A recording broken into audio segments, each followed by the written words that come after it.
Começa agora o programa 20 Minutos com Breno Altman.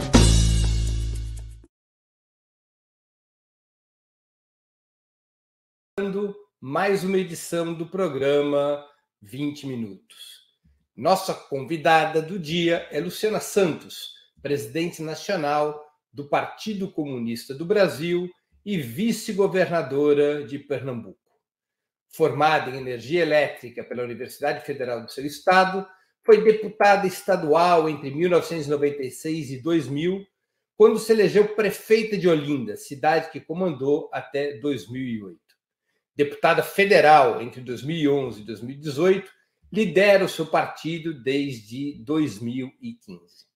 Antes de começar a entrevista, gostaria de pedir que façam uma assinatura solidária de Opera Mundi em nosso site ou se tornem membros pagantes de nosso canal no YouTube.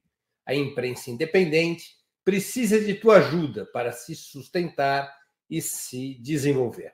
Também peço que curtam e compartilhem esse vídeo, além de ativarem o sininho do canal. São essas ações que ampliam nossa audiência e nossa receita publicitária. Bom dia, Luciana. Muito obrigado por aceitar nosso convite. Uma honra ter tua presença no 20 Minutos.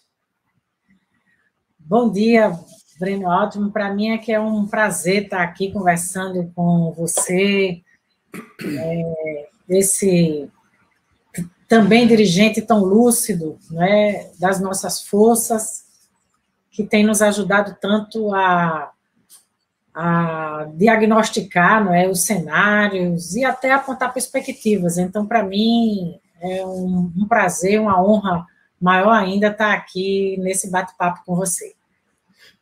Luciana, a instalação da CPI da pandemia, na tua opinião, aumenta as chances de impeachment contra Jair Bolsonaro ou somente se pode esperar uma solução política para a crise brasileira para 2022? Guimarães Rosa, né,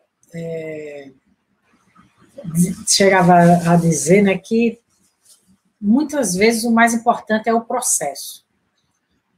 O que é que eu acho? Que a CPI, por si só, ela já nos ajuda num grande desafio tático que nós temos hoje, que é desmascarar e isolar Bolsonaro. Então, a CPI, ela reflete por si só um certo isolamento. Você vê que a própria existência da CPI precisou ter, apesar de ter tido a maioria no Senado, que na Câmara nós não conseguimos ter sequer as assinaturas suficientes para instalar a CPI, no Senado, além de a gente ter as assinaturas, mesmo assim não tivemos força política suficiente para, de cara, montar a CPI, mesmo tendo a maioria das assinaturas, e precisou ter uma ação do Supremo, que, por sua vez, já reflete um certo isolamento, né? Porque precisou ter os atores do Supremo para poder fazer valer a CPI. E mesmo a própria composição da CPI, que você tem um senador Osmar Aziz, um relator como Renan Calheiros, você vê a luta que o governo Bolsonaro está travando para retirar Renan Calheiros da relatoria. Isso, por si só, revela uma crise política que já era múltipla no país, né? Até pela Covid, né? Até pelo cenário mundial. Nós vivemos uma múltipla crise econômica, sanitária, social, e a CPI será, sem dúvida alguma, um verdadeiro grande palco da luta política no Brasil, como tem sido ultimamente o parlamento, né? Até pela diminuição do poder de fogo nas ruas, em função, inclusive, da Covid, com o peso das redes sociais, tudo isso faz parte da luta política, mas o importante disso tudo é que não é só o nosso campo que está nessa seara, né, que está nessa arena. Ali também revela o isolamento, ali revela uma amplitude de forças, porque não era possível ter sequer a CPI, em segundo, nesse tipo de composição, com senadores que não são exatamente do nosso campo nem de esquerda, mas que estão ali numa atitude de desmascarar o que está acontecendo no Brasil. E não só desmascarar, mas como apontar como é que que medidas precisavam ser tomadas e as responsabilidades, né, de Bolsonaro diante dessa situação que nós somos o epicentro da crise da pandemia no mundo. Luciana, o Bolsonaro tem tentado se livrar da CPI ou rebater as denúncias que começam a circular e que certamente integrarão os depoimentos da CPI, com base num argumento de que ele pegou 700 bilhões de reais e entregou para os governos e municípios, que quem errou foram os governos e municípios. Você é vice-governadora de Pernambuco. Como é que é mesmo essa dinâmica que tem funcionado com o governo federal em relação à pandemia? Quais as dificuldades que têm sido enfrentadas? A eleição do Bolsonaro, ela já teve como sustentáculo principal a mentira, né? A fake news. Isso é uma variável permanente do seu governo. Faz parte da necessidade e da disputa de narrativa que ele implementa no governo. Desde o início da pandemia, que ele desdenhou, pode-se dizer assim, debochou da gravidade da crise, tratou como uma gripezinha e tirou, e a partir daí é um verdadeiro desastre, não é? Que nós tivemos as domingueiras dele para fazer apologia a autoritarismo, o cercadinho, onde todo dia ele procura fazer lá a cena, né, cotidiana, para debochar, né, do povo brasileiro, não atendeu às orientações de qualquer tipo de experiência concreta no mundo, nem das autoridades sanitárias, muito menos da Organização Mundial de Saúde. Falava que a vacina não podia ser chinesa, não fez os acordos no tempo certo, inclusive com a Pfizer, e um conjunto de sequências.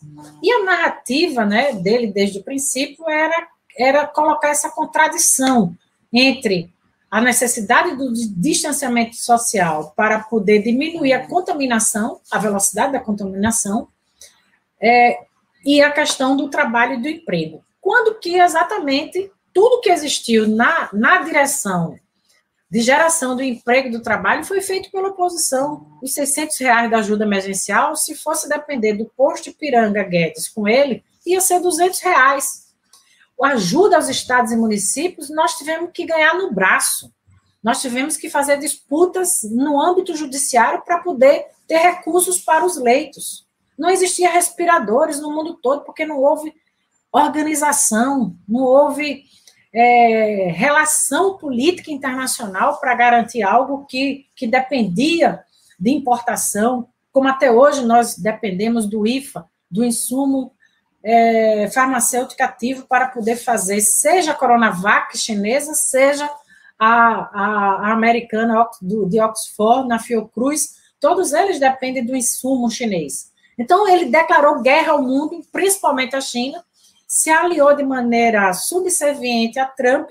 Até hoje, o governo dos Estados Unidos, ainda no governo Trump, impedia que os brasileiros entrassem lá, exatamente por conta da situação da Covid.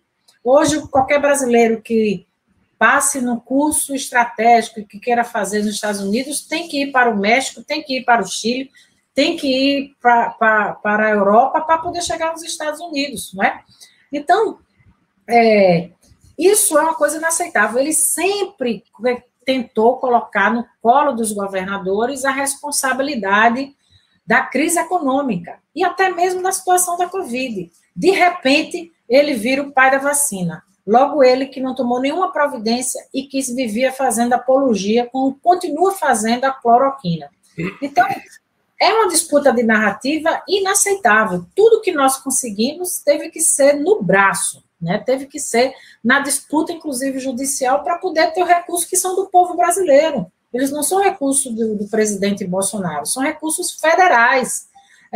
Está dentro do Pacto Federativo e da própria lógica do Sistema Único de Saúde. Então, o importante, Breno, é que tanto nesse episódio da CPI da Covid, como nesse da luta dos governadores, você pode dizer que foi a primeira grande frente ampla contra Bolsonaro, institucional, foi o Fórum dos Governadores. Porque a reação não foram só dos governadores do Nordeste, que a grande maioria são do nosso campo centro-esquerda, né?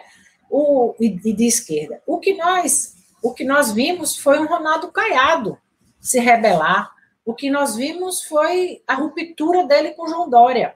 O que nós vimos foi a ruptura dele com Eduardo Leite, com o próprio caçado governador do Rio de Janeiro, com o Wilson.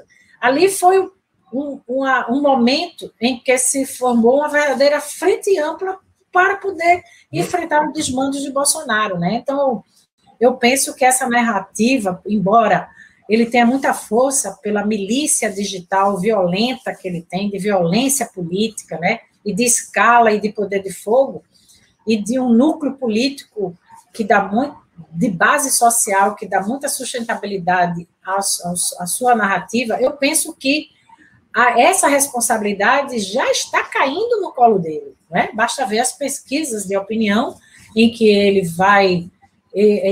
vai declinando, né, na popularidade, porque em algum momento essa responsabilidade é preciso dar a César o que é de César, que é a responsabilidade por a gente ter a população do tamanho da minha cidade, Olinda, 400 mil habitantes que nós temos aqui, é como se você desaparecesse do mapa do Brasil a cidade de Olinda em população. Uma bomba de nêutrons, assim, todo mundo morreu.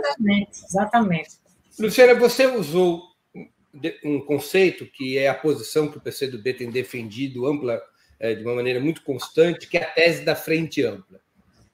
A frente ampla envolveria acordos da oposição de esquerda, não apenas com a centro-esquerda, mas também com setores da oposição de direita, como você citou. Essa política do PCdoB tem a ver apenas com a resistência contra o Bolsonaro ou representa também a busca de uma alternativa eleitoral comum para as próximas presidenciais? Não, Breno, eu acho que uma coisa é uma coisa, outra coisa é outra coisa. Nós experimentamos no Brasil, não é de hoje, no próprio ciclo político de Lula e Dilma, o chamado presidencialismo de coalizão. A governabilidade no Brasil, ela depende muito dessa construção política, desde que o nosso pensamento programático, a nossa agenda econômica, a nossa agenda social, ela possa ser hegemônica.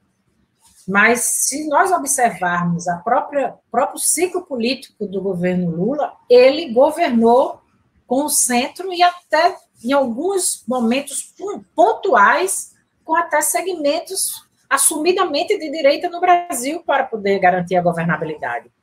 Eu penso que nós vivemos um país plural, em que o arranjo das forças políticas locais tem uma força tremenda e que elas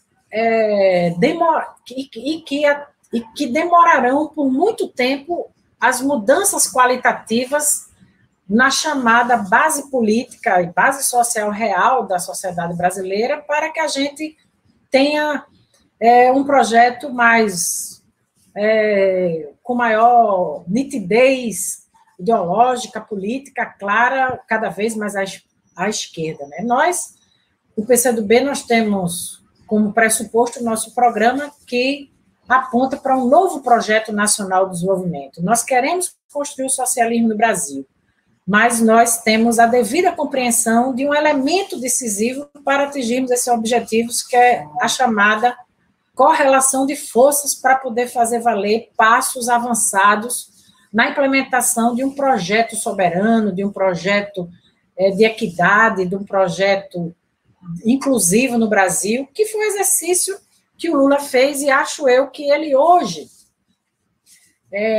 com esse episódio do Supremo Tribunal Federal, que resgata a elegibilidade do presidente Lula, acho que hoje ele faz exatamente esse exercício.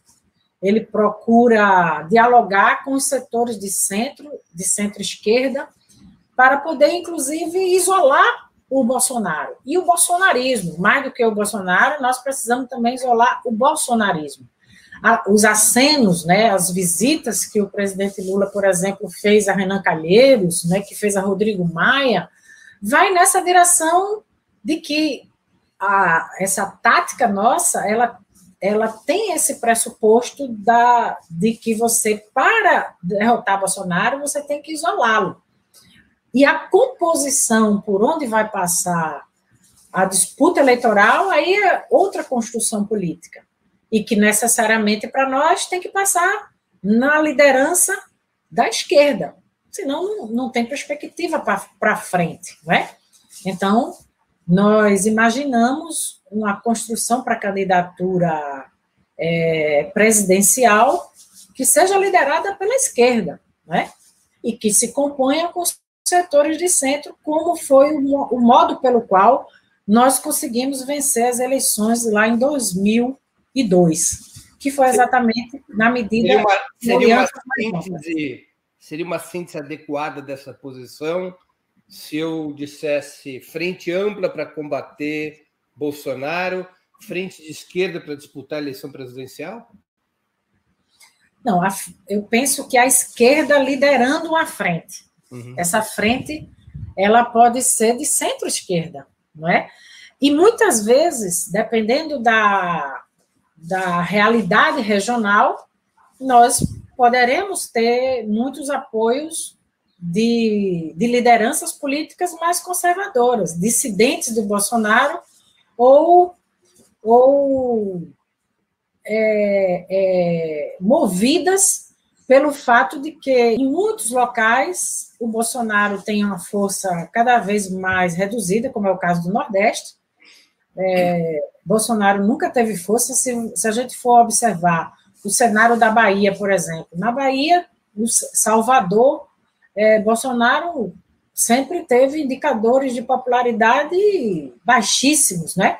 Então, muitas vezes, aquela determinada liderança, Breno, que muitas vezes, né, o perfil das lideranças políticas, vamos dizer assim, mais tradicionais, elas são muito mais movidas para onde tende as possibilidades da perspectiva de poder. É assim que essas forças se comportam. E nós temos que conviver porque é o que existe. São essas forças que estão no tabuleiro da política.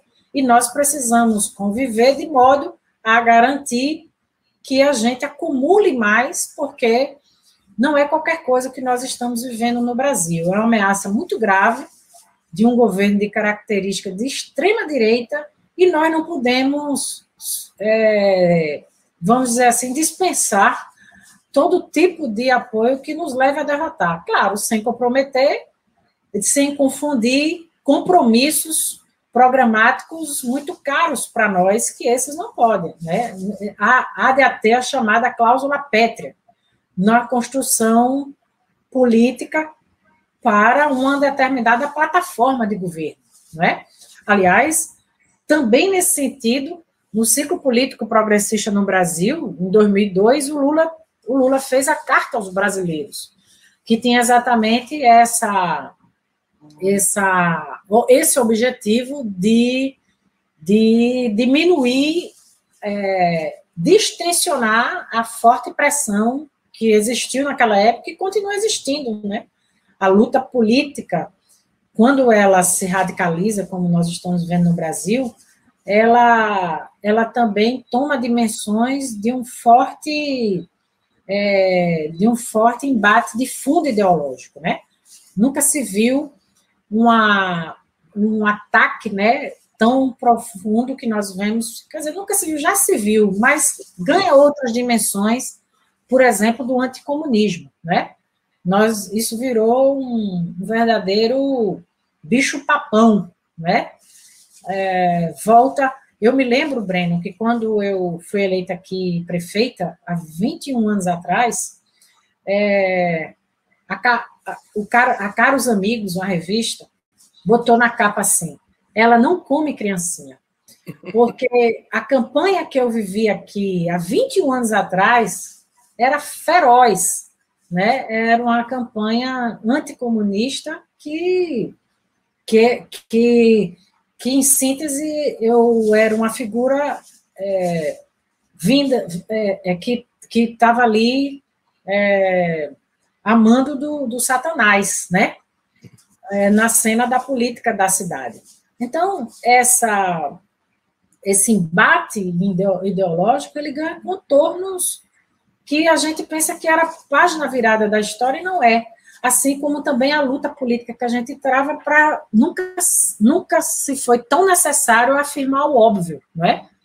Até os fatos recentes, não é? Nós estamos há pouco mais de 30 anos de um golpe militar no Brasil.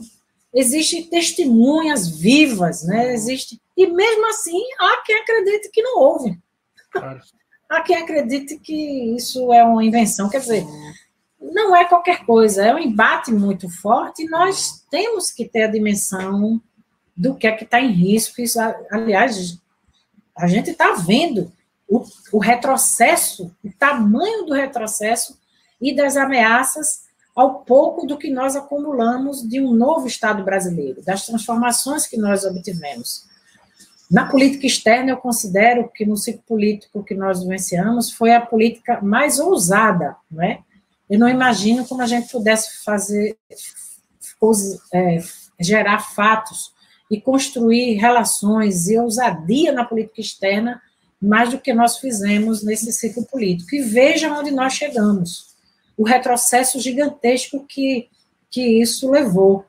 Quando nós vemos o mundo em transformação, em transição, o papel do BRICS nesse contexto internacional, e a gente vive ali à margem, cada vez mais ridicularizado na cena nacional, e sem portanto, garantir o que é necessário numa nação da dimensão continental do Brasil, da força econômica e política. Nós estamos ali completamente à margem de grandes decisões do tabuleiro nacional, tão necessárias no momento agudo de crise pandêmica, né?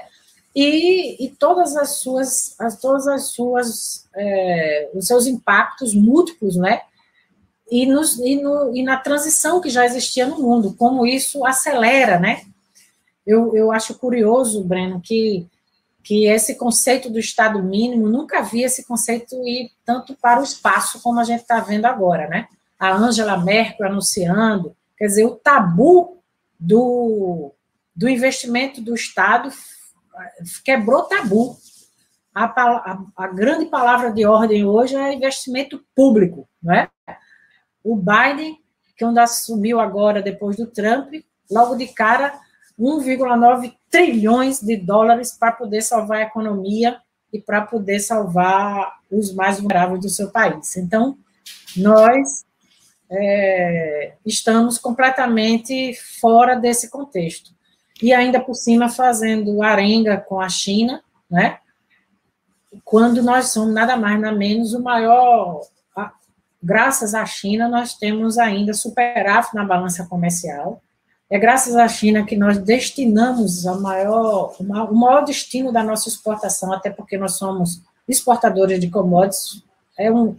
São 62 bilhões que nós destinamos para a China e estamos simplesmente arengando com o principal parceiro comercial, numa hora que a gente depende deles até para máscara, para o enfrentamento da Covid. Arengando em Pernambuco quer dizer se encrencando, né? Luciana... Brigando. Arengando. Não, é bom sempre aprender essas palavras novas. Além da articulação de partidos oposicionistas pelo impeachment do Bolsonaro, para enfrentá-lo em relação à pandemia, há na praça propostas de que a esquerda, pelo menos o PT, o PCdoB, o PSOL e até o PSB, que a esquerda deveria imediatamente constituir uma mesa única para construir um programa comum rumo às eleições presidenciais. Você é favorável a essa ideia? Sem dúvida, Breno. Eu acho que é uma necessidade. nós precisamos ser propositivos mais do que nunca, não é? E nós temos muita autoridade para fazer proposições no país, porque foi no nosso ciclo político que nós construímos habitação, que nós fizemos política de saneamento básico no Brasil, ampliamos as vagas nas universidades, fortalecemos o Sistema Único de Saúde, né, procuramos fazer um programa de infraestrutura, embora todos esses com limites aquém do necessário, aliás, aquém do necessário, mas quando você olha para o que nós estamos vendo hoje, é um desmonte veloz do pouco que nós conquistamos no momento em que a gente teve a oportunidade de governar esse país. Então, é como se nós tivéssemos que reconstruir o pouco do Estado brasileiro que nós conseguimos construir lá atrás. É como se você tivesse que partir, não do zero, mas partir do negativo para poder recuperar, não é, o tempo perdido, e isso é impressionante, porque são 2 anos, claro, ainda teve o governo Temer, né, ali, mas de uma política de terra arrasada. Muitos dos que eu ouço isso, né, da voz não nossa, da esquerda. Curioso é ouvir isso da voz de quem apoiou o impeachment, de quem apoiou o próprio... São muitas vozes de forças políticas, de líderes políticos, que dizem o que há de novo, a não ser uma imitação piorada daquilo que foi positivo no nosso ciclo político. O Minha Casa Minha Vida com menos recurso. Nós aqui, como você sabe, no Nordeste, nós vivemos no semiárido e nós precisamos muito de água. A água, para nós, é uma redenção, não é? É estruturante. E foi a transposição do Rio São Francisco, tão polêmica, que conseguiu levar água para os nordestinos. Pasme, Breno, exatamente hoje, eu vou fazer uma assinatura, porque o governador Paulo Câmara não vai poder estar, com o Ministério do Desenvolvimento Regional, porque eles simplesmente tinham decidido que não iriam fazer a segunda fase da adutora do Agreste. A primeira fase só da adutora eram 12 bilhões, aliás, 1,2 bilhões foi a primeira fase da adutora, né? E você já fez a transposição do Rio São Francisco, que foi o dia que Lula esteve aqui na cidade de Monteiro, na Paraíba, para entregar. Aí você faz a transposição, um rio que passa por Pernambuco, mas a transposição não serve para o povo, porque você tem que colocar os ramais, você tem que colocar as adutoras, quer dizer, é uma esquizofrenia isso, né? Esquizofrenia não, que vão respeitar as pessoas doentes. É um crime, é uma coisa criminosa, porque só quem mora no semiárido é que sabe o que significa isso, significa fome. Aqui, antes de ter possibilidades de economia, quando tinha um período de seca, se saqueava supermercados, se saqueava caminhões, não é? E nós conseguimos isso graças, né, à política do Bolsa Família, ou mesmo do Chapéu de Palha, que é um programa desenvolvido localmente desde os tempos de Miguel Arraes, que fez os primeiros acordos do campo, que reconheceu o trabalhador do campo, e simplesmente eles tinham cancelado a segunda etapa da adutora do Agreste. E nós estamos retomando num pré-acordo que tivemos que botar a AGU, tivemos que botar outros entes da federação para poder garantir algo que é estruturante para nós, não é? Então, é inaceitável o retrocesso que nós estamos vivendo. Agora você é otimista quanto à perspectiva de constituir essa mesa e essa discussão de um programa comum, pelo menos entre os partidos que eu citei, PT, PCdoB, PSOL, PSB, não estou aqui citando o PDT, por ele, enfim, pelo processo do Ciro ter ganho uma certa autonomia. Você é otimista em relação a essa possibilidade?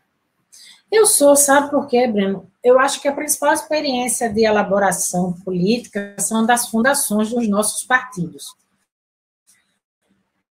Até mesmo a Fundação Leonel Brizola participa dessa...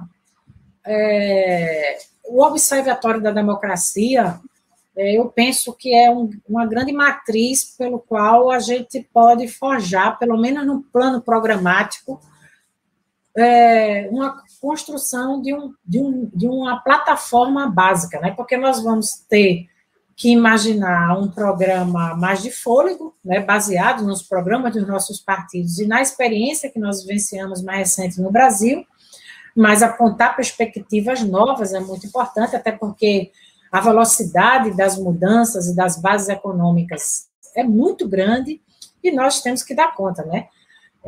Aqui em Pernambuco, eu tenho que foi meu professor, o Sérgio Rezende, que foi ministro de Ciência e Tecnologia do presidente Lula, de fazer chorar, por exemplo, o fechamento, a liquidação de uma estatal da física dos semicondutores. Tudo aquilo que nós dialogávamos com o futuro, das tecnologias portadoras do futuro, evaporou. Você vê na voz do presidente do Banco Central a fatídica afirmação que nós vamos virar um grande fazendão, que nós não vamos nos inserir nas cadeias mais dinâmicas da economia mundial, onde se agrega valor, onde se afirma o Brasil com todas as nossas vocações, sejam elas naturais, sejam elas da inteligência brasileira. Nós temos inteligência brasileira, né, para poder dar conta de sermos um país do futuro, e isso nem se discute, nem se fala, isso virou páginas em branco, né, desse período mais recente da história brasileira.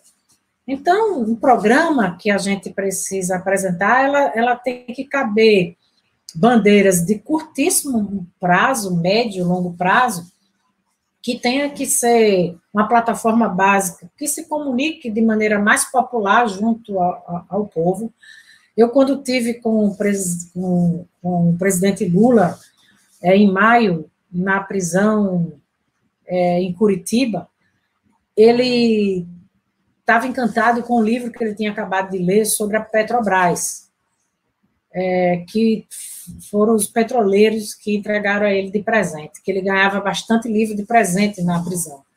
E ele exatamente preocupado em popularizar a importância do assunto soberania nacional, né? Da construção de bases econômicas autônomas para o nosso povo e para a nossa gente. E acho que, para além das políticas públicas inclusivas, porque elas são decisivas, ainda mais porque nós deixamos um país que ficou fora do mapa da fome e vamos encontrar um país miserável novamente, né, com 118 milhões de brasileiros que sequer têm a segurança alimentar de ter 3 alimentações por dia, né, e nós vamos nos deparar com isso. Então, nós vamos ter que fazer um programa emergencial com uma construção de uma forte base e sólida política para poder garantir a governabilidade e medidas, né, que possam ir ao encontro dessas necessidades, né, porque você tem que contrariar grandes interesses, porque isso de respeito ao orçamento, a recursos, né, é o que nós vimos agora nessa quebra de braço da Lei de Diretrizes Orçamentárias, do Centrão com Bolsonaro. Onde é que ele cortou? Ele cortou metade do orçamento da educação. Aquelas manifestações que nós fizemos em maio, né? Foi a maior manifestação de massas contra Bolsonaro, virou fichinha, porque ele agora está cortando metade do orçamento para a educação brasileira, para poder ter um pouco para poder ter a garantia de governabilidade, para que não se aperte o botão do impeachment na Câmara dos Deputados. Então, ele corta corta na saúde, em plena pandemia. 4 ministros da saúde em plena pandemia. Em nenhum lugar do mundo nós vimos coisa parecida. Isso por si só já é um escracho. Já é um escracho. Então, são muitas...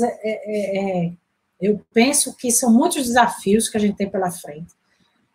O SUS, por exemplo, eu penso que ele ganhou força na opinião pública, virou cada vez mais um modelo com muita autoridade, né, perante a população, e eu penso que a gente, numa mesa, com esses partidos, temos muito, muito mais coisas em comum do que diferenças, e se a gente tiver a capacidade política de ter um mínimo de coesão, de colocar o interesse do país à frente do interesse partidário, eu penso que a gente pode, e talvez Bolsonaro consiga essa façanha de unir mais todos nós, né? Para os desafios que não são só do futuro, são desafios presentes. O principal fato político do país nos últimos 2 meses talvez tenha sido a anulação das sentenças contra o ex-presidente Lula e sua reabilitação eleitoral. Na tua avaliação, quais as consequências desse episódio para o cenário político do país? Olha, eu me lembro porque o nosso governador Flávio Dino, né, todos sabem, ele foi juiz federal. Diferentemente do Sérgio Moro, ele renunciou para fazer política. Sérgio Moro resolveu fazer política na toga, né? E então Flávio nos ajuda muito nas iniciativas e orientações do ponto de vista jurídico, né? Então fomos nós os autores da ação direta de inconstitucionalidade que levou a acabar com a prisão quer dizer, acabar não, né? A derrotar algo que era inconstitucional, que era a prisão em segunda instância, porque aquilo ali foi um casuísmo para poder prender Lula, né? E a vida tem demonstrado isso, porque o critério da verdade é a prática e é o tempo para que a verdade se imponha, né? Então, nós somos autores dessa ADIM, e toda essa luta, né, nós acompanhamos muito de perto, no Comitê Lula Livre, pela injustiça. Lula foi um preso político, né, e é um líder popular inconteste, um dos maiores líderes da América Latina e do Brasil, e acho que, principalmente pela condução política, para além da força própria que ele tem, eu acho que a tática que ele hoje aplica é justa, é muito bem construída, né? Colocar os grandes desafios brasileiros da vacina, né? Todos os movimentos do presidente vai exatamente na direção de resolver os problemas imediatos do povo. Agora vai enfrentar essa questão do Sputnik, né? Mas já fez imersões, né? E estabeleceu relações diplomáticas, né? Com o próprio Biden nos Estados Unidos, todas nessa direção de corroborar, e até mesmo junto à embaixada chinesa, no sentido de corroborar com esse desafio de o Brasil ter a vacinação, que é o principal caminho pelo qual nós vamos resolver a pandemia. Então, eu penso que é um fato extraordinário, né, da cena política, que altera de maneira qualitativa a perspectiva, né, de retomada do governo no Brasil, né? Como isso vai se dar? Ele próprio Lula se coloca de maneira muito parcimoniosa, né, em relação a isso, muito tranquila, né, ele dizendo, eu estou aqui para ajudar a construir, né, um projeto político que nos leve a vencer, a derrotar Bolsonaro em 2022. E acho que deve ser esse o espírito que deve mover essa conduta, né? De muito diálogo. Ele teve com o PSB, ele teve com o Renan, ele teve com o Rodrigo Maia, ele tem tido conversações com outras lideranças do centro da política, do qual ele sempre se relacionou bem. E acho que essa condução tática tem sido um grande diferencial. Porque, Breno, é muito veloz, são características da conjuntura, e você sabe bem, e você fala sobre isso, né? Nós vivemos muita instabilidade política e muita velocidade. Mas acho que nós, com Lula vindo à cena, vindo à ribalta, nos ajuda muito a desanuviar um ambiente muito nebuloso que a gente estava vivendo, para poder dar algum tipo de perspectiva de vitória em 2022. Você acha que a polarização entre Bolsonaro e Lula está consolidada, como indicam várias pesquisas? Olha, eu acho que independente da vontade de quem quer que seja, existe uma base social muito cristalizada, né? Existe uma base social que a gente pode dizer que é uma espécie do núcleo duro do apoiamento a Bolsonaro, que nós precisamos, inclusive, incidir também sobre ela, não desistir, né? Essa base social é muito liderada pelos neopentecostais, né? Sequer os evangélicos, né, no país, eles são... Eu quando fui prefeita, me relacionei, embora seja do Partido Comunista, muito bem com as igrejas presbiterianas, com a Igreja Batista, mas aí, a exemplo de várias outras situações, né, ou segmentos, ou há quem faça, né, da fé um instrumento de acumulação de riquezas, né, do uso indevido da fé.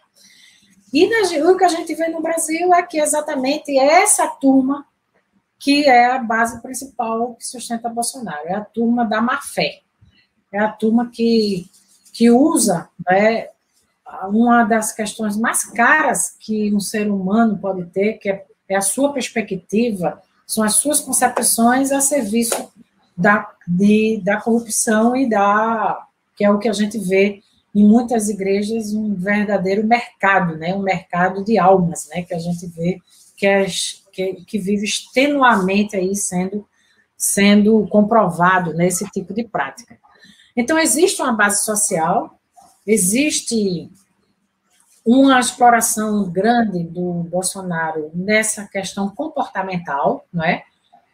Indevida também, porque, muito pelo contrário, nós somos defensores, né, da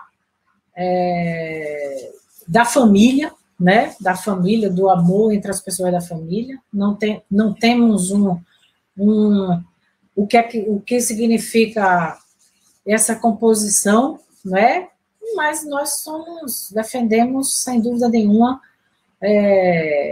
isso como sendo esteio, né, das pessoas, da sua estabilidade afetiva. Mas eles eles procuram nos afastar de qualquer conceito, né, no âmbito comportamental, que nós não podemos cair nessa cilada, né? Porque eles, sim, é que não representam nenhum tipo de afirmação de nenhum núcleo afetivo num contexto social brasileiro e comportamental.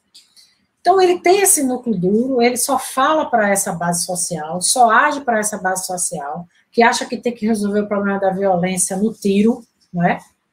Que violência gera violência, e ele defende isso. Acabou em plena Covid de botar um CPF de um termo usado pela milícia, que é cancelado, não é? Então, você vê aberrações dessa natureza, mas ele se dirige e fala para esse núcleo duro. E esse núcleo duro é alguma coisa que gira em torno dos 30%. E esse é o dos 30%. E Lula, pela liderança política que ele sempre foi, não é? E consolidou como presidente da República, ele também tem ali uma base social que não só pelo que ele diz, mas pelo que ele fez, é defensora, né, e não arreda o pé do legado, né, do legado que foi construído no Brasil. Então, esse tipo de polarização que existe. E nós temos o desafio exatamente de buscar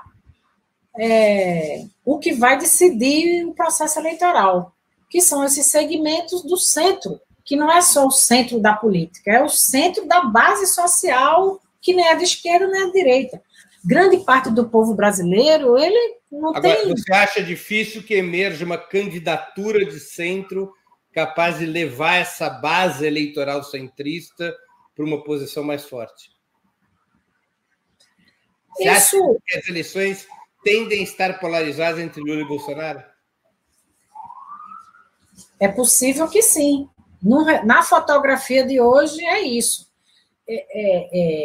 Principalmente na medida em que Lula se torna elegível. Não estou dizendo com isso que há de haver já a definição de quem deve ser o candidato da gente. Eu só estou dizendo que o fato dele se tornar elegível, ele se torna um vetor de aglutinação natural pela força atrativa que ele exerce, né? Pelo legado constituído, pela autoridade política que tem, pelo trânsito, pelas relações políticas construídas ao longo do tempo todo. Não há uma liderança política dessa, de centro, ou de centro-direita, que não possa dar um testemunho da forma correta, né, como se relacionou com o governo. Então, respeitosa, né, de respeitar as diferenças, mas de buscar ali a contribuição, mesmo com as diferenças que se possa ter de projeto e de programa para o país. Então, eu acho que o desafio é exatamente esse. Lula se apresentando como construtor dessa amplitude é o caminho pelo qual a gente vai poder consolidar uma vitória e disputar esse segmento que não é esquerda nem direita, que é uma parte significativa da população brasileira. E é a essa que nós precisamos nos dirigir para consolidar uma reversão de um cenário tão obscurantista, né, que nós vivemos. Tão obscuro.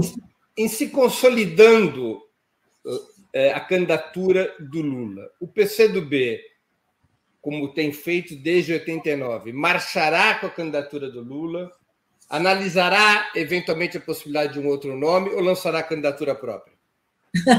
Ainda bem, estamos discutindo isso, né? Todo mundo... Nós tivemos, inclusive... Nós somos um partido centenário, que vamos completar 100 anos no ano que vem, e nesses 100 anos nós só tivemos 3 candidaturas a presidente da República, ou pelo menos porque a última, com a Manuela Dávila, foi uma pré-candidatura, né? Mas nem isso nós tínhamos antes, que acabou Manuela sendo a vice de Fernando Haddad.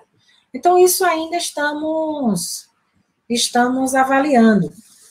Embora a velocidade dos acontecimentos seja muito grande, 18 meses ainda é uma eternidade, né? E exatamente pela mudança muito rápida da conjuntura, é que nós estamos analisando. Hoje nós temos, no Brasil todo, nós temos muitas lideranças que extrapolam os limites regionais, né? A Jandira, a Manuela, Flávio Dino, que nesse período mais recente tem acumulado muito prestígio nacional pela capacidade política dele, pela função que ele exerce. Então, não nos faltam nomes, mas nós temos, antes de tudo, e esse tem sido a nossa trajetória, nós sempre inspirados, até no exercício, desde os tempos de Dimitrov, da Internacional Socialista, que nós somos muito frentistas, né? Nós acreditamos muito que nessa diversidade, né, e a diversidade da realidade brasileira, é preciso contribuir para esse caminho de constituir frente para isolar a extrema-direita no Brasil. Mas não há definição exatamente de apoio a candidaturas a presidente da República, nem a definição se a gente coloca a candidatura. Apenas há uma linha, né, tática que nós procuramos construir em tudo que é frente que a gente atua, seja no parlamento, seja nas frentes de massa. É um exercício cotidiano, e é uma construção cotidiana. Luciana, o ex-governador e ex-ministro Ciro Gomes tem consolidado uma política de dupla confrontação com Bolsonaro e com o PT. Publicamente, ele já diz que está buscando um pacto com agremiações que a imprensa chama de centro-direita, como o DEM e até o PSDB. Qual a tua avaliação sobre esses movimentos de Ciro Gomes? Olha, eu acho que Ciro, nos momentos muito difíceis do nosso campo, inclusive do nosso governo, né, ali no auge do Mensalão, em 2005, eu sou testemunha que talvez Ciro Gomes tenha sido um dos mais firmes, até mesmo do que muitas lideranças do próprio PT. Ele foi um cara muito firme na defesa do que estava acontecendo e existindo no Brasil. E ele, sem dúvida, é um quadro político da esquerda que tem muito domínio da realidade brasileira, da própria economia, de proposições consistentes, né, para as saídas da crise que a gente enfrenta. É um quadro político indiscutivelmente muito preparado, um dos mais preparados que a gente tem no Brasil. O que nós achamos, e eu digo isso porque nós, nas conversas, sempre dissemos isso a ele, é que essa demarcação com o PT, porque é claro que todos nós que atuamos no nosso campo, nós temos diferenças, né? Se não tivéssemos diferença, nós seríamos de um partido só. Nós somos de vários partidos, temos muitas diferenças, mas nós achamos exageradas, né, essa atitude muito ácida, né, e crítica com o Partido dos Trabalhadores. E acho que não ajuda no geral, no que nos interessa, né. Eu posso ter, e como tenho, muitas críticas a aspectos que para mim, num determinado tempo, poderia ter sido mais ousados, mais avançados, algumas questões das políticas macroeconômicas, dos juros, do câmbio, tão criticada, por exemplo, até por Brescia Pereira, que, imagina, até Brescia Pereira virou, né, um cara, imagina não, coisa positiva, né, que hoje Brescia Pereira se reposicionou muito do seu pensamento econômico, que já faz um certo tempo, né, de algumas políticas macroeconômicas, né, dos rumos macroeconômicos no Brasil. Mas, mesmo que as críticas que a gente faz para nós mesmos, né, num ambiente de exposição, numa situação tão adversa, não acho que colabora, eu acho que não é uma boa atitude, né? Eu acho, inclusive, são coisas que a gente tem conversado, que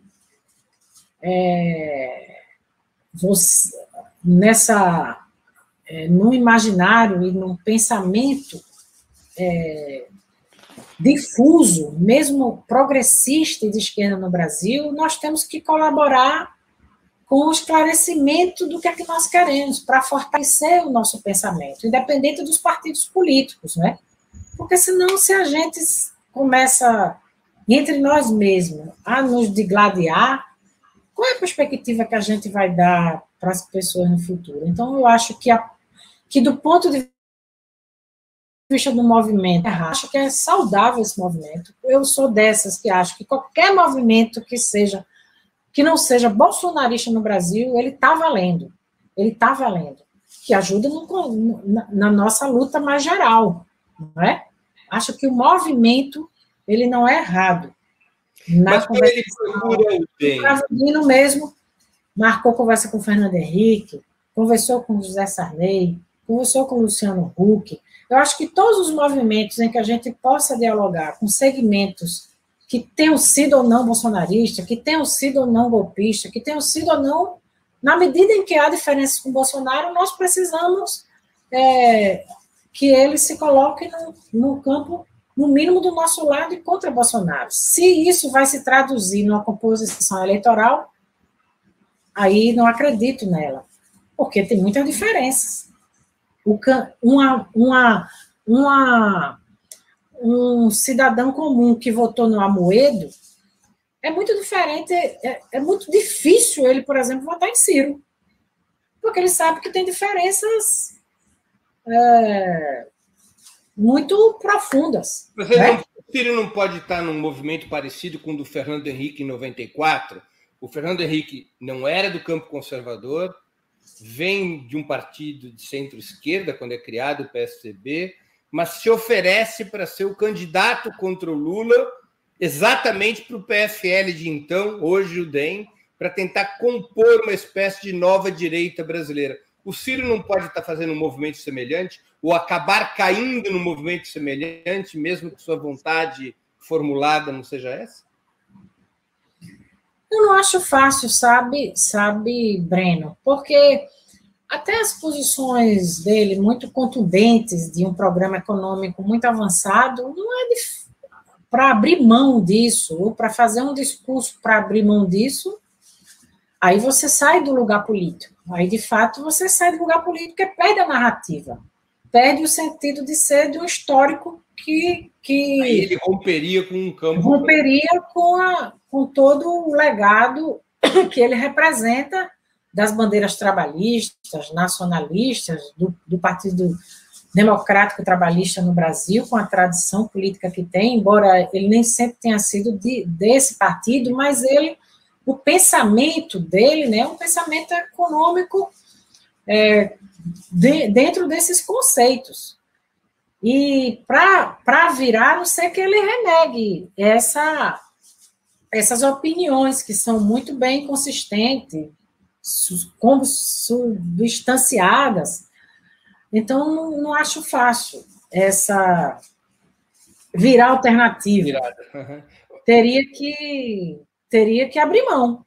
Claro. Não acredito que vá abrir mão, porque acredito que não, que seria uma guinada muito abrupta, né? E não é fácil você se ocupar um lugar político do qual você nunca teve trajetória nem identidade, né? Seria mudar a identidade. Não acho fácil haver uma construção política, mas acho que é importante. Acho que, do ponto de vista geral, é um movimento que interessa também a gente, que interessa a nossa perspectiva de vitória. E que a gente deveria também dialogar pelo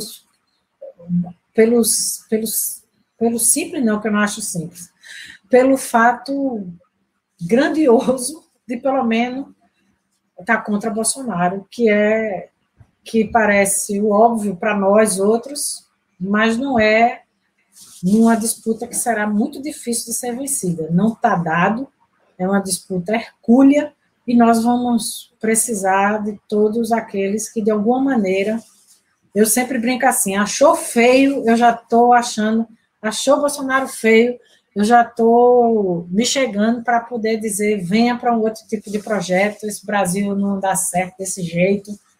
Esse é o espírito que eu acho que deve nos mover, de muita largueza, sem abrir mão do nosso conteúdo programático. Luciana, o PCdoB enfrentará o desafio da cláusula de desempenho, mais conhecida como cláusula de barreira, nas eleições parlamentares de 2022. Qual é a estratégia para suplantar esse obstáculo? O PCdoB propõe mudanças na legislação eleitoral? Sim, nós estamos lutando pela federação. A federação é um PL, é uma lei infraconstitucional que já foi aprovada no Senado, que nós pudemos aprovar na Câmara, para que a gente possa estabelecer no Brasil uma construção política de blocos, que a gente atua como bloco no Congresso Nacional. A gente atua até mesmo nas disputas majoritárias. É um contrassenso você poder ter aliança na majoritária, mas não tem na proporcional. E você impede ou dificulta, não é, uma ação mais unida, né, uma ação política construída em torno de partidos políticos que tenham identidade programática, que tenham diferenças, mas que têm muita identidade e que pode ali pautar o dia a dia do cotidiano, da agenda do Brasil de maneira comum. Então, acho isso, todo lugar do mundo, mesmo aqueles, todos os exemplos, né, eu acho que um dos principais exemplos é o CNA na África do Sul, é um exemplo de atuação em bloco. Os exemplos exitosos, como é a frente no Uruguai, como o JICA, né, em Portugal, os comunistas lá atuam há décadas com os verdes. Então, você tem ali umas construções políticas para atuar em bloco, para adquirir mais força, para influenciar no destino do Brasil. Então, eu acho autoritário o impedimento que você possa estabelecer entendimentos com forças políticas diferentes, mas que têm muita identidade programática para somar, construir ações únicas que estabeleçam uma outra resultante. Aliás, esse exercício a gente sempre faz, né? Quando a gente reúne o fórum dos presidentes de partido do nosso campo, é sempre para produzir notas conjuntas, é sempre para entrar no fronte judiciário, ou para organizar manifestações com os movimentos sociais. Esse exercício ele tem que se traduzir na disputa eleitoral, para, inclusive, ajudar na formação pedagógica, né, do nosso povo, que torce pela unidade. Eu acho que esse é um sentimento. Essa é a mudança principal, então, que vocês estão propondo. A luta pela federação é um exercício, porque ela é perene, né? Ela não é pontual, ela não será a cada eleição. A federação é livre, como também era a coligação, mas ela tem uma diferença, é que ela é perene, terá que ter um estatuto, não é, próprio. E um tempo então, mínimo. É um exercício de frente muito peculiar, né? E muito, acho eu, muito saudável para o Brasil. Que você vai ter que ter um estatuto, você vai ter que ter um programa mínimo. Então, é um exercício inovador de como você estabelecer pactos no mesmo campo. Agora Luciana, eu não tenho. Se o sistema eleitoral continuar como está, eu não tenho como deixar de perguntar isso. O PCdoB poderia vir a se fundir com outro partido ou até mesmo mudar de nome, como foi aventado em alguns veículos de comunicação? Olha, nós já não alcançamos a cláusula de barreira em 2018. E nós tivemos a felicidade da corrente revolucionária do antigo MR8 e PPL fazer um processo de integração conosco, que tem sido riquíssimo. Quadros extraordinários, né? Que tem nos ajudado muito a formular teoricamente. Foi um vetor de agregação de valor muito grande ao nosso partido. São militantes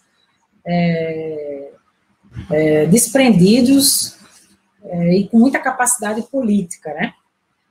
Então, nós já já passamos por esse processo exatamente para poder atuar institucionalmente. É claro que para nós, não é para nós, as nossas bases, né, teóricas, né, nós temos a convicção de que o Partido Comunista é uma necessidade histórica, né, que tem a luta da perspectiva do socialismo, que é entrelaçado, que é o vetor da perspectiva da construção do socialismo. Agora,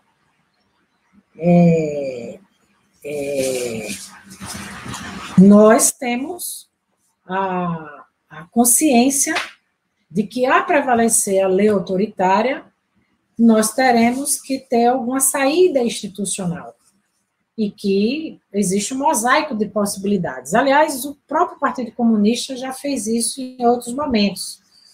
Nós já fizemos a chamada filiação democrática lá atrás do IFIUSA, ainda na década de 30, que não era do Partido Comunista, era um engenheiro. Foi candidato a presidente em 45, né? Nós tivemos o BOC, o Bloco Operário, né, comunista. Na ditadura Dutra, quando o partido foi cassado, a legenda, nós já tínhamos outro partido, que era o PP, que atuava Diógenes e outros. Nós já fomos MDB, como era o caso de Haroldo Lima, que passou anos no MDB, em função de que era o partido guarda-chuva de várias correntes revolucionárias. Então, nós já fizemos muitos arranjos institucionais, mas não há debate entre nós de abrir mão do nosso programa, do nosso estatuto, da nossa identidade como partido marxista-leninista, né? Isso nós não abrimos mão, não há debate sobre isso. O que há, o debate é uma afeição, não é? Até porque nossa afeição eleitoral, até porque nós achamos que, em função de 100 anos, né, de existência, 100 anos de propaganda anticomunista, não é simples você tirar essa cortina de fumaça, né? Todos nós, para poder atuar e fazer disputas majoritárias, eu senti isso na pele. Em feira, no bairro Popular, as mulheres me pegarem na feira, vem aqui dizer à minha amiga que você não é comunista. Comunista mesmo é essa prefeita que está aí. Porque impregnou, não é uma luta simples de você travar. E nós queremos, buscamos ter uma afeição que dialogue mais com um pensamento do povo brasileiro. Você sabe que o partido de 22 era o partido fruto da Revolução Russa e da Internacional Socialista, que tinha o mesmo programa, os mesmos símbolos, as mesmas cores, e nós precisamos dialogar com o Brasil, nós precisamos nos abrasileirar, porque é o que nós somos, é a nossa essência que a gente precisa traduzir na feição eleitoral. Mas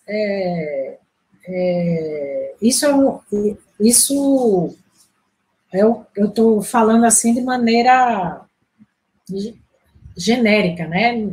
Não há debate hoje da mudança de nome. O que há é um esforço para que a gente faça uma feição eleitoral que nos aproxime mais da nossa essência, do que é o partido. Nós fizemos uma pesquisa qualitativa 3 anos atrás e é impressionante, né?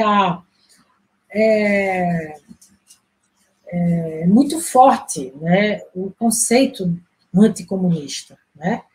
E que muitas vezes quando a gente rebate o conceito e associa as lideranças, não, mas fulano de tal, ou Flávio, ou Manuela, ou Luciana, ou Alice, ou seja lá quem for a liderança, não, mas esses aí são os comunistas bonzinhos. Esses são os comunistas bonzinhos. Então, são coisas que nós temos nos preocupado muito, porque nós somos vistos como algo que veio de fora. Exatamente porque... E essa questão de nome não é princípio, né? o partido que conduziu lá da Albânia, que por muito tempo para o nosso partido, não é? Era o Partido do Trabalho da Albânia, ou vários partidos no mundo, eles, ou mesmo dentro do CNA, não é Partido Comunista, não é? Mas o que eu considero que é o principal é que nós nos identificamos, né, e temos como base a teoria marxista-leninista, e isso nós não vamos abrir mão. Entendi. E o nosso programa nós vamos atualizando, como partido patriótico, como partido que defende a democracia, os direitos fundamentais da pessoa humana. Então, essas são as bases, né, do nosso programa, inspirados na teoria que fez valer a nossa existência.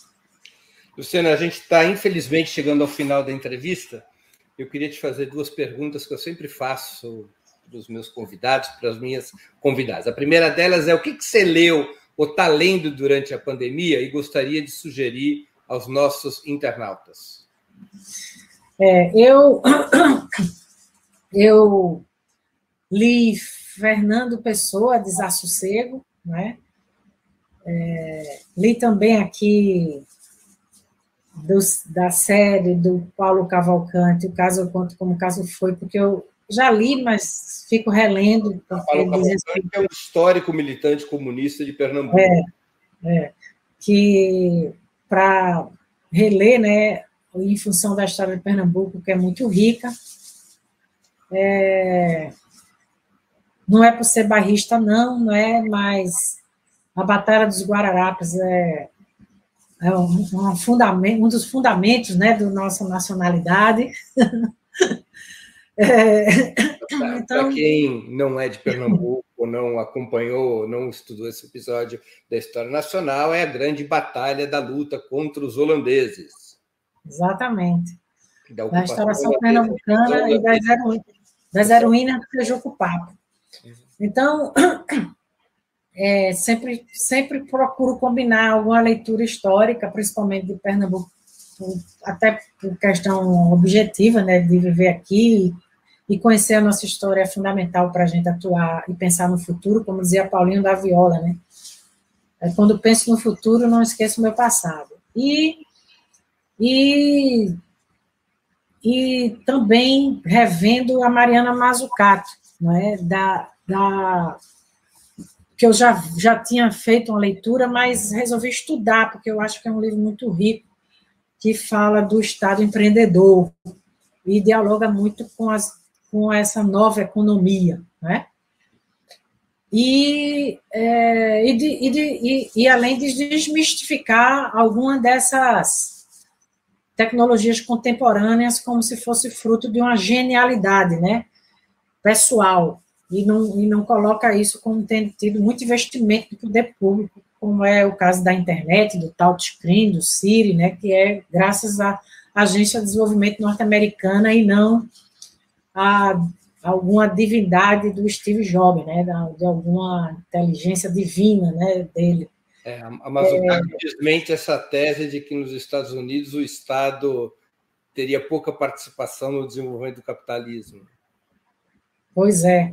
Então, ela desmistifica muito isso, né? E agora eu estou lendo da nossa campeã do Prêmio Jabuti, que é uma vereadora do Recife, a Cida Pedrosa, que esse aqui, Solo para Vialejo. É esse que eu estou lendo agora. É um livro de poesia? É uma mistura, né? Ela faz versos, mas muito inspirado na própria história dela e na história de Pernambuco. É bem rico.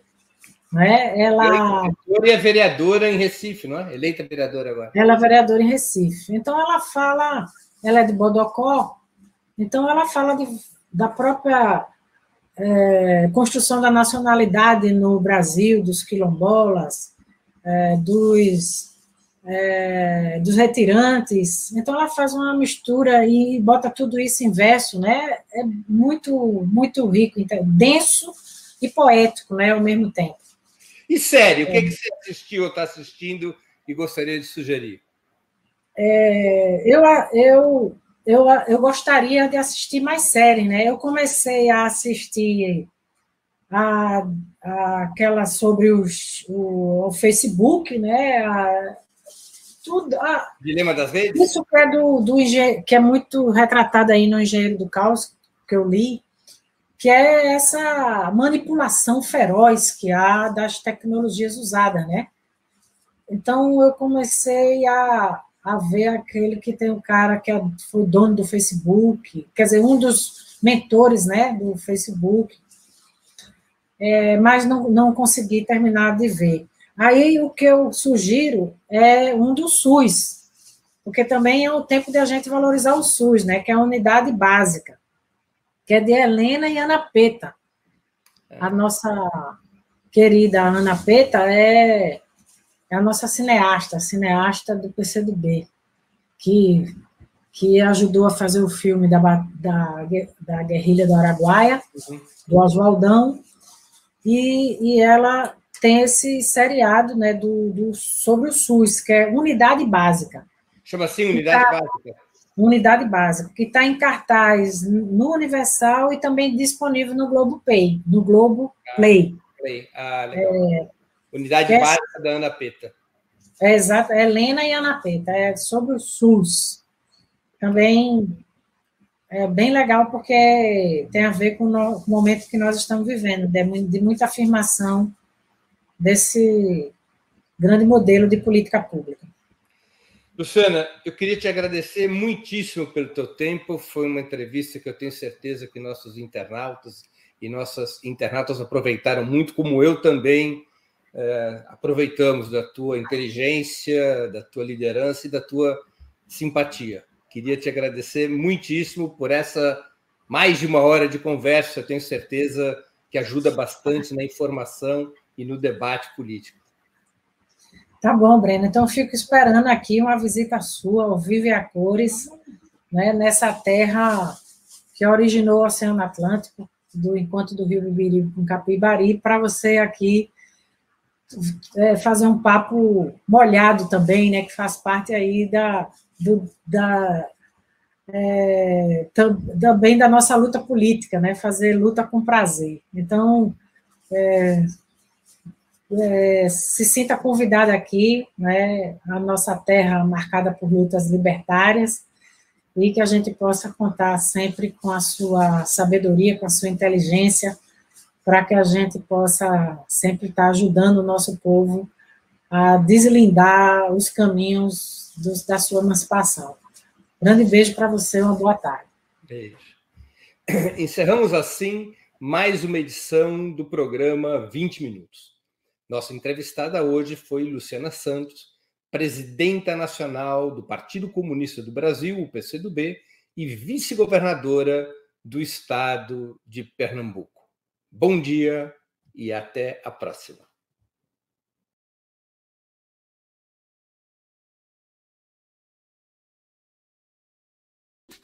Para assistir novamente esse programa e a outras edições dos programas 20 Minutos, se inscreva no canal do Ópera Mundi no YouTube.